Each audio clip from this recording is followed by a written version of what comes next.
مسیح یسوع کے زندہ جلالی بابرکت نام میں اسلام۔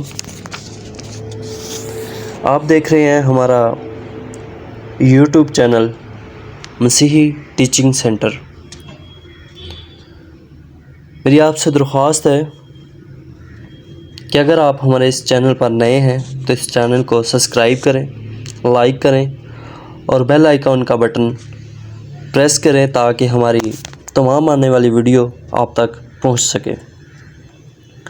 آج کا ہمارا جو ٹاپک ہے، جس مضمون پر ہم بات کر رہے ہیں، جس کو ہم سیکھنے کی کوشش کریں گے، وہ ہے شادی۔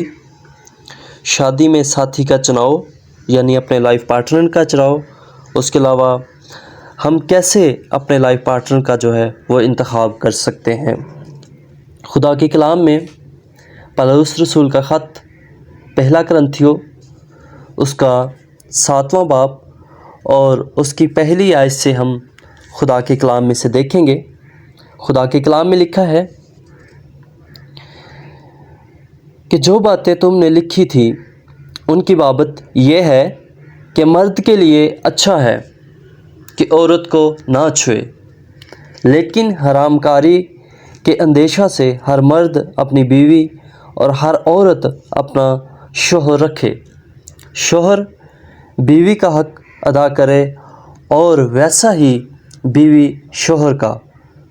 بیوی اپنے بدن کی مختار نہیں بلکہ شوہر ہے، اسی طرح شوہر بھی اپنے بدن کا مختار نہیں بلکہ بیوی۔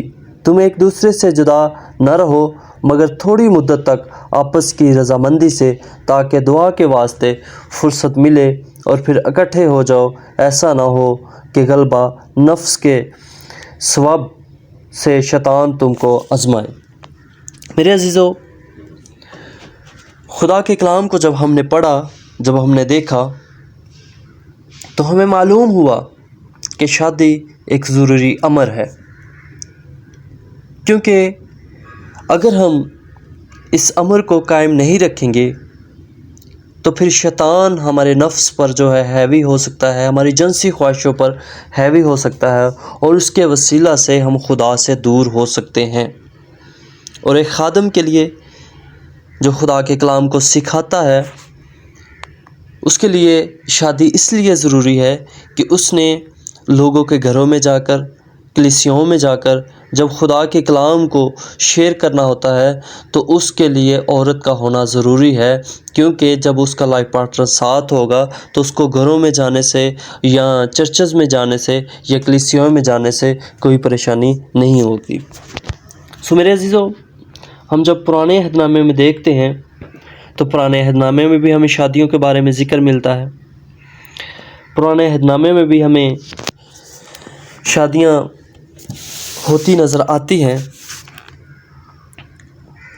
بعض جگہوں پہ ہمیں شادی سے ممنوع کیا گیا ہے پرانے عہد نامے میں، جن میں قریبی رشتہ دار ہیں، خون کے رشتہ دار ہیں، اور ایسے رشتہ دار بھی ہیں جو کہ شادی کرنے کے بعد قائم کیے گئے ہیں، ان میں بھی ہمیں شادیوں سے منع کیا گیا ہے۔ اگر ہم دیکھیں اخبار اس کا 18 باب تو اس میں ہمیں یہ ساری چیزیں ملتی ہیں۔ ہم کیسے جو ہے وہ اپنا لائف پارٹنر چوز کر سکتے ہیں، چن سکتے ہیں۔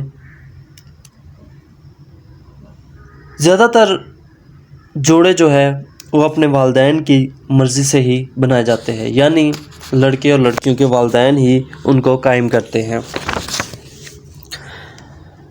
اور اگر کوئی اپنی پسند کا کسی کو پسند کرتا بھی تو وہ اپنے والدین سے بات کرتا اور ان کو بتاتا کہ ہمیں فلاں لڑکی سے شادی کرنی ہے، مجھے پسند ہے۔ جیسے کہ ہم سمسون کے بارے میں دیکھتے ہیں، جب ہم قضات اس کا 14واں باب اس کی اسٹڈی کرتے ہیں تو ہمیں معلوم ہوتا ہے کہ اس نے جب ایک لڑکی کو پسند کیا تو اس نے اپنے والدین سے درخواست کی، اس نے اپنے والدین کو کہا کہ شادی کا انتظام کریں۔ عام طور پر لڑکی کے لیے لڑکے والے یا لڑکا ایک رقم ادا کرتا تھا، یہ پرانے عہد نامے کی بات ہے، یعنی کہ وہ اس لیے ادا کرتا تھا کیونکہ ان کو ایک فرد کم ہونے کا جو لاس ہوتا تھا یا نقصان ہوتا تھا وہ اس طرح پورا کرتا ہے۔ یا ان کو نقدی رقم بھی دی جاتی تھی یا ان کی خدمت بھی کی جاتی تھی، جیسے کہ ہم دیکھتے ہیں یعقوب کے حوالے سے جب اس نے اپنے سسر کے لیے 14 سال ان کی خدمت کی تھی تاکہ ان کی بیٹیوں سے شادی کر سکے۔ پیدائش 29 باب جب ہم پڑھتے ہیں تو یہ سارا ذکر ہمیں ملتا ہے۔ اسی طرح اگر کوئی لڑکا کسی لڑکی کو ورگلاتا، اس کو اپنی باتوں میں لا کر اس کے ساتھ ہم بستر ہوتا یا اس کے ساتھ زنا کرتا تو اس کے لیے لازم تھا کہ وہ اس لڑکی سے شادی کرے، یعنی کہ اس کو اس سے شادی کرنی پڑتی تھی۔ اگر ہم خروج 22 باب دیکھیں تو ہمیں اس کا ذکر ملتا ہے۔ اسی طرح اگر ہم پیدائش 34 باب دیکھیں تو ہمیں اس میں بھی اس بات کا ذکر ملتا ہے۔